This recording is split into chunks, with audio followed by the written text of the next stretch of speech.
আপনি কি জানেন সফলকে?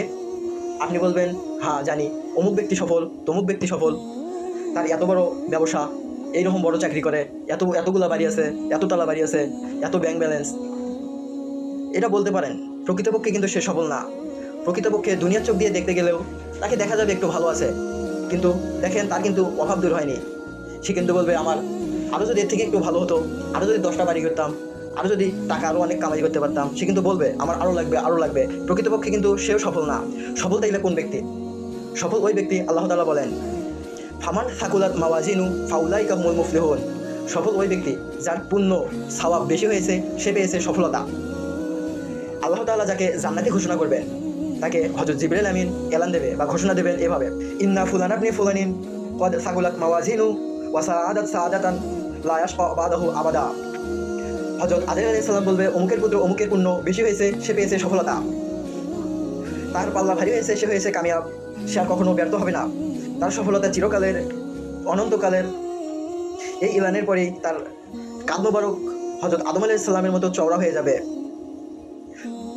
তার কণ্ঠস্বর হবে হযরত দাউদ আলাইহিস সালামের মতো, ইউসুফ আলাইহিস সালামের মতো সৌন্দর্য এসে যাবে তার চেহারায়, আইয়ুব আলাইহিস সালামের মতো অন্তর পাবে, ঈসা আলাইহিস সালামের মতো তার বয়স পাবে এবং দেহের সৌঠাম্য পাবে, হযরত মুহাম্মদ মুস্তাফা আহমদ মুস্তাফা সাল্লাল্লাহু আলাইহি ওয়াসাল্লামের মতো তার চরিত্র পাবে, আখলাক পাবে। এই 6 জন নবী আলাইহিস সালামের গুণাবলী তার ভিতর প্রবেশ করবে। দুনিয়া থেকে গিয়েছিল 5 ফুট উচ্চতা নিয়ে, 5 ফুট দেহ নিয়ে। সবার সামনে কিয়ামতের দিনে, হাসরের ময়দানে তার দেহের পরিবর্তন ঘটবে। সবার সামনে তার কাঁধ উঁচু হয়ে যাবে, চেহারা উজ্জ্বলতা বৃদ্ধি পাবে, কণ্ঠস্বর পরিবর্তন হবে এবং বয়স কমে যাবে। তার দাড়ি মোবারক ঝরে যাবে, চুল মোবারক কুকড়ে যাবে, তার চোখের ভিতর সুরমা এসে যাবে। মোট 11টা পরিবর্তন দেখা যাবে তার ভিতরে। আল্লাহ তাআলা তাকে বলবেন, ইয়ানকালিবু ইলা আহলিহিল মাসরুরা।